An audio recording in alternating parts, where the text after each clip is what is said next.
you about my favorite game here in the store. It's called 789, and it has a really catchy name, and that's really how it works. So basically how this game works, it's a great game for math for kids who are learning to play math. So there are cards like this, or adults who are still trying to learn. There's a yellow number on each card, so this one is a 6. In the corner there's a plus or minus 1, or there can be a 2 and a 3. So there's plus or minus 2, and there's plus or minus 3.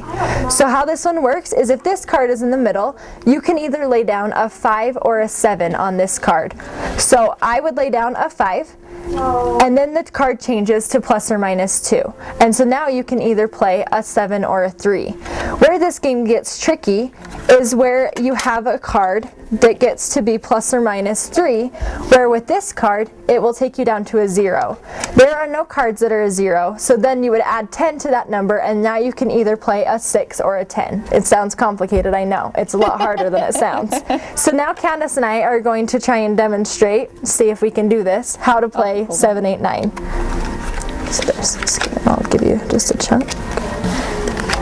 Okay, so now we flip the card over.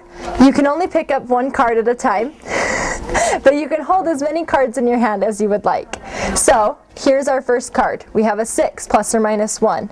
So we'll say go, and we each go until we find a 5 or a 7. Now we can either play a 4 or a 6. Now we can either play a 7 or a 5.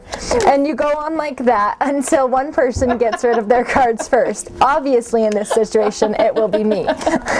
So this is just a great game for anyone, for kids who are in school trying to learn to add and subtract. It teaches them how to add and subtract. It's a lot of fun even for, say, grown adults like the two of us. We still have a lot of fun playing it, and I would recommend it for any family parties, anytime, just playing with your kids on a Sunday afternoon even. 6,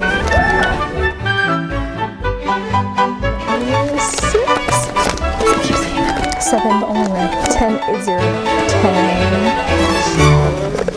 4, 5, 2. Was that right?